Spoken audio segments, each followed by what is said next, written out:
என் அத்தை மேல நீங்க கேர் எடுத்து பாத்துக்கிட்டதுக்கு ரொம்ப தேங்க்ஸ் சார். ஏய்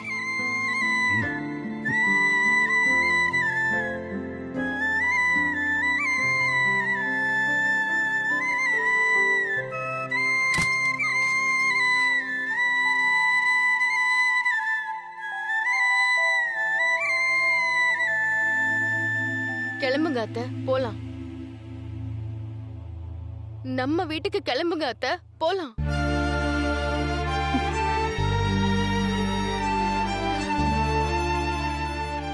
நம்ம வீடு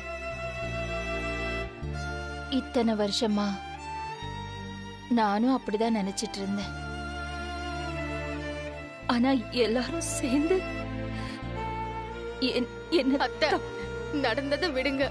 இனி நடக்க போறத பத்தி நம்ம பேசுவோம். வலிக்குது. என் வீடு, என் அப்பா, என் குட்டி, என் பவி, இதுதான் என் உலகம்னு இருந்த. ஆனா என்னோட சம்மதமே இல்லாம நடந்த ஒரு விஷயத்துக்காக என்னை எல்லாரும் சேர்ந்து தூக்கி எறிஞ்சிட்டீங்கல்ல. உடம்புக்கு முடியாம ஹாஸ்பிட்டல்ல இருந்த என்ன கூட்டிட்டு போறதுக்கு கூட யாரும் வரல. அனாதையானா?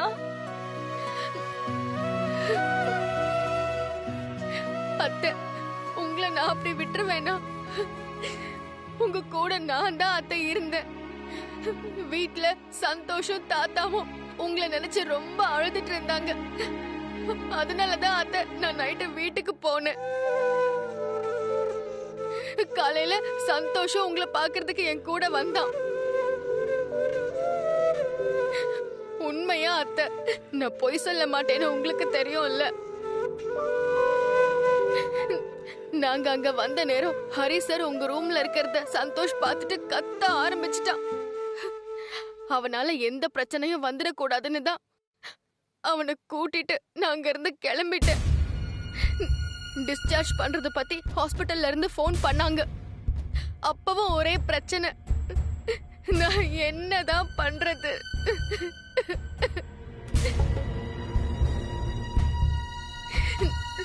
அத்தை, அத்தை, நீங்க இல்லாம வீடு வீடாவே இல்ல அத்தை. தயவு செஞ்சு வாங்க அத்தை.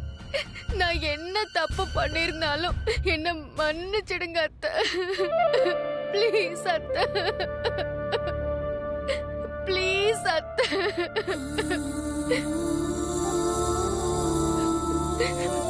அத்தை, உங்க வலி எனக்கு புரியுது அத்தை. உங்க வலிக்கு நான் மருந்தா இருப்பேன் அத்தை. ப்ளீஸ் அத்தை, வாங்க அத்தை.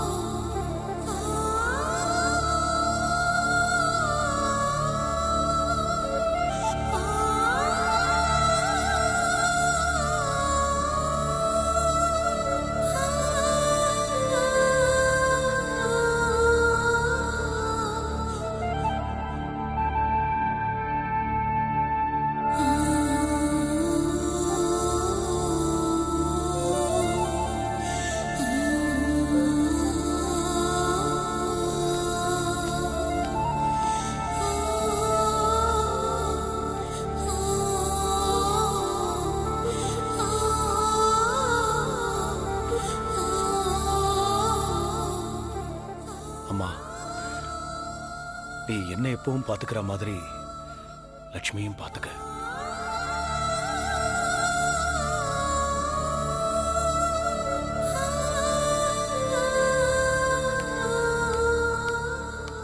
வாங்க அத்தை.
இப்படி பேசக்கூடாதுடா. உன்கிட்ட சொல்லிட்டு தானே அத்தையை கூட்டு வந்த. உனக்காக சரின்னு சொன்னேன். ஆனா இந்த உலகத்தை யோசிச்சா நான் சொன்னது சரியில்லையோன்னு தோணுது.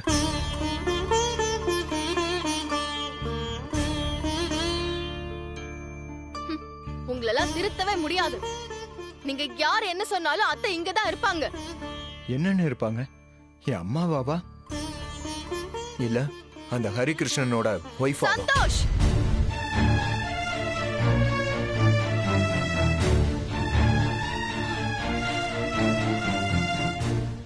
நான் கொஞ்சம் பேசலாமா?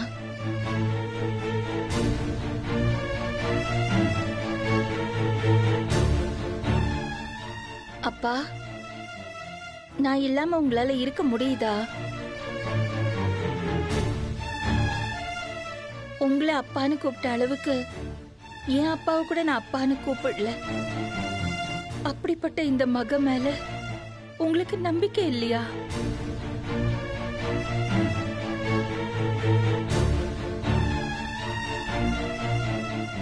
நடந்த விஷயம் என்ன அறியாம நடந்துருச்சுன்னு நான் உங்களுக்கு புரிய வச்சேன். நம்ம லக்ஷ்மி பொய் சொல்ல மாட்டான்னு ஒரு தடவை கூட உங்களுக்கு தோணலையாப்பா?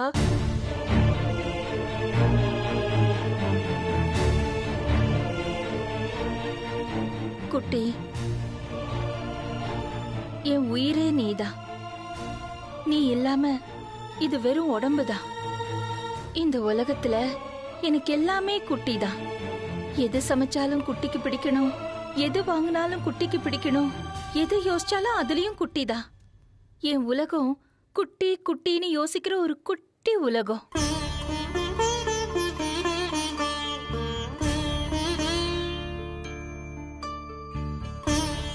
உனக்கு நல்லது கெட்டதுகளை சொல்லி உன்னை நல்லபடியா வளர்த்த உன் அம்மா தப்பு பண்ணுவாளான்னு கொஞ்சமாவது யோசிச்சியா? நீதான் உலகம்னு யோசிச்ச என்ன உலகம் என்ன யோசிக்கும்னு சொல்லி ஒதுக்கலாமா? நான் எதையுமே சொல்லி காட்டுறதுக்காக பேசல. என்னை பத்தி நீங்க யாரும் புரிஞ்சுக்கலையேங்கிற ஆதங்கத்துல பேசுறேன்.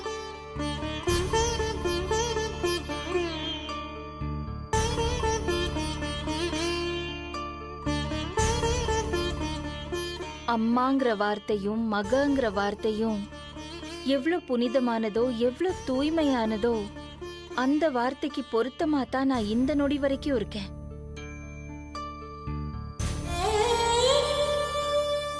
இதுக்கு மேல எனக்கு பேசுறதுக்கு வேற எதுவுமே இல்லை.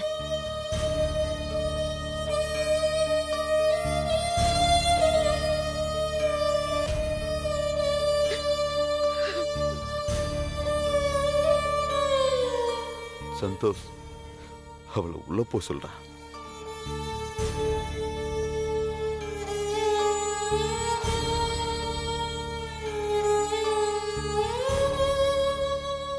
பவி,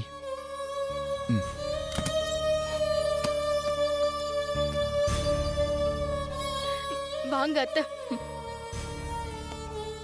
உரிமையோட இந்த வீட்டுல வாழ்ந்தவ இன்னைக்கு என் உரிமைய கேட்டு வாங்குற மாதிரி ஆயிடுச்சுல்ல.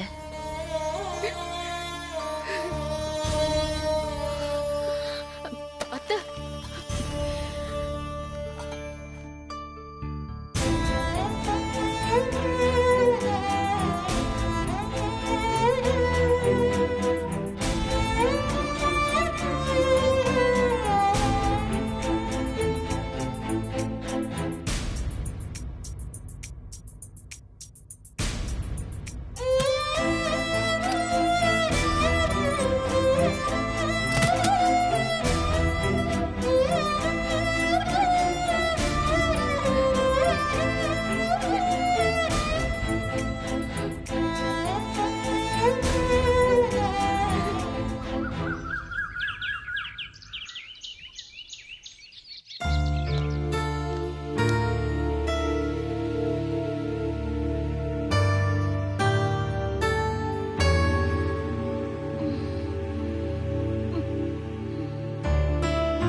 காலையில சாப்பிடுற மாத்திரை முடிஞ்சு போச்சே. குட்டிய வாங்கிட்டு வர சொல்லணும். வேண்டாம், ஏதாவது சொல்லுவான். நாமளே போய் வாங்கிப்போம்.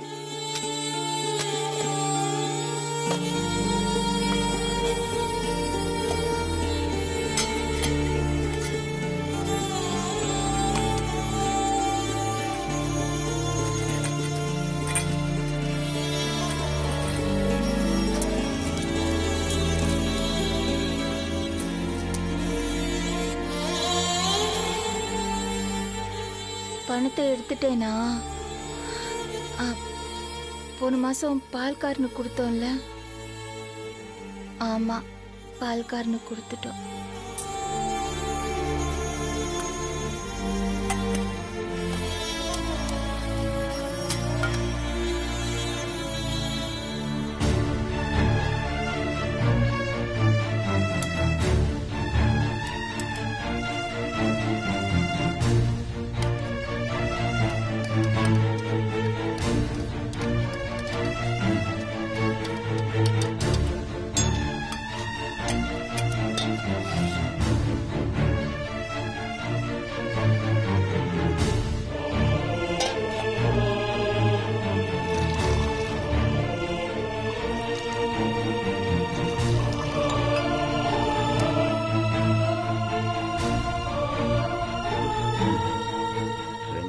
தெருவில் தீபாவளிக்கான கூட்டம் களை கட்டியது.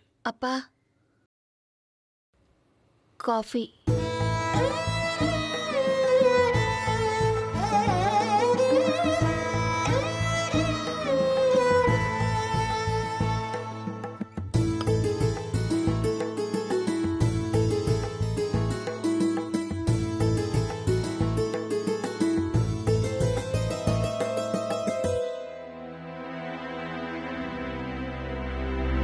பவி, எனக்கு ஆடிட்டிங் இருக்கு.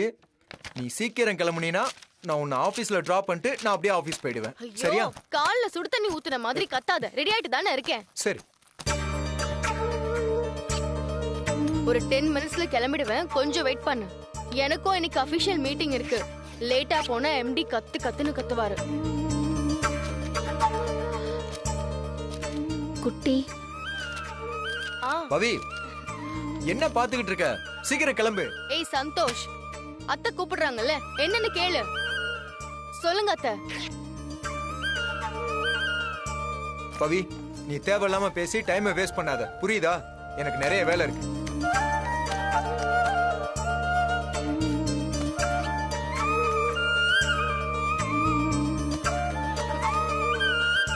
சந்தோஷ், அத்தை கிட்ட இப்படி முகத்துல அடிச்ச மாதிரி பேசாதடா. இப்ப அத பத்திலாம் பேசுறதுக்கு எனக்கு டைம் இல்ல. நீ கிளம்பு.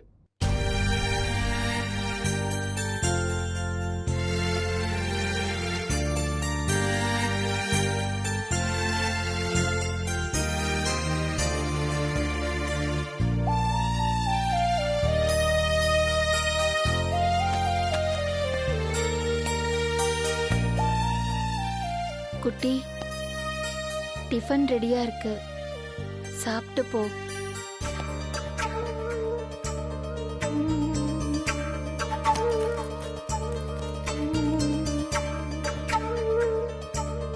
அத்தை, ஆபீஸ்ல ஒரு முக்கியமான மீட்டிங் இருக்கு, அதான் அர்ஜென்ட்டா கிளம்புறேன். நீங்க ஏதோ கேட்க வந்தீங்க. பவி, நீ நின்னு நிதானமா டாடா பாய் பாய் சொல்றதுக்குள்ள அங்க மீட்டிங்கே முடிஞ்சிரும். சந்தோஷ் அவ்வளவு தூரம் சொல்றான்ல, ஏன் இன்னும் வெட்டியா பேசிட்டு இருக்க? போ சீக்கிரம். ஐயோ,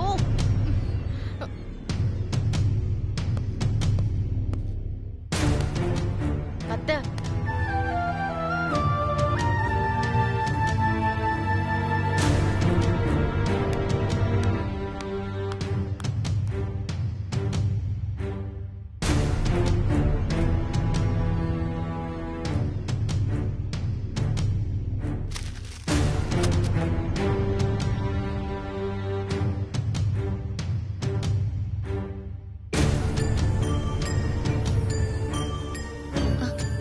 அப்பா, அப்பா, காஃபி குடிக்காம போறீங்களே?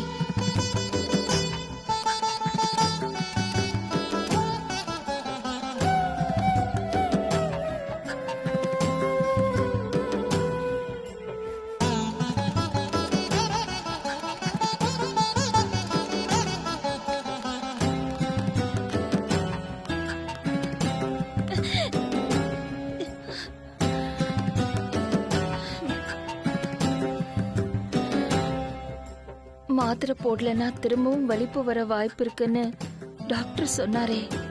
இப்ப என்ன பண்றது?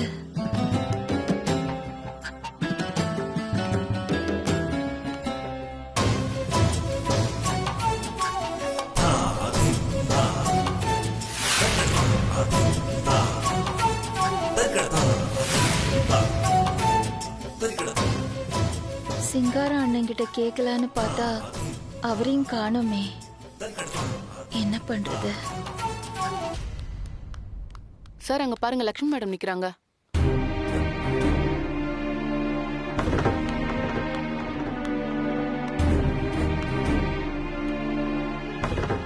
அவங்க ஏன் வெளியே வந்து நிக்கிறாங்க? ஏதாவது வாங்க வந்திருப்பாங்க. வாங்க வந்தவங்க ஏன் இங்க நிக்கணும்? தயக்கமா யாரையோ எதிர்பார்த்து நிக்கிற மாதிரி நிக்கிறாங்க. சார் இப்ப அவங்க கிட்ட போய் கேட்டா போச்சு, வாங்க. வேண்டாம் மேடி, நம்ம போய் கேட்டா அவங்க கோவப்படுவாங்க. லக்ஷ்மி, எப்படி இருக்க? இப்ப உடம்பு பரவாயில்லையா? நல்லா இருக்கேன். உடம்பு முடியாத நேரத்துல நீ ஏன் லக்ஷ்மி இங்க வந்து நிக்கிற? கொஞ்சம் நடக்கலான்னு வந்தேன். இந்த மாதிரி நேரத்துல பார்த்து ஜாக்கிரதையா இருக்கணும் லக்ஷ்மி. இல்ல அர்ச்சனா, எனக்கு ஒரு நிமிஷம் இரு. ஹலோ, வந்துகிட்டே இருக்கேன்ப்பா, இருப்பா. வேற ஒண்ணும் இல்ல லக்ஷ்மி, C4 பத்மா கிட்ட கொஞ்சம் பணம் கடன் வாங்கியிருந்தேன். அது திருப்பி கொடுக்க முடியல. அதான் நேர்ல போய் சொல்லிட்டு வரலான்னு போறேன். இரு வரேன். சார் அவங்க ஏதோ ஹெல்ப்புக்காக தான் நிக்கிறாங்கன்னு நினைக்கிறேன். நீ போய் கேளு மேடி.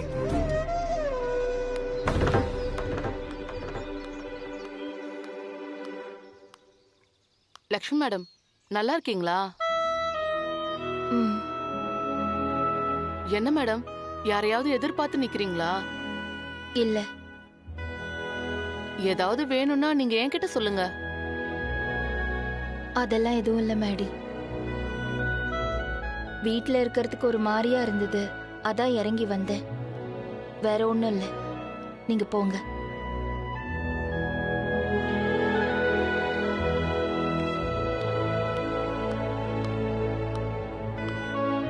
சார் அவங்க சும்மா வாக்கிங் தான் வந்திருக்காங்க. வாங்க நம்ம போலாம். அப்படியா? வாங்க.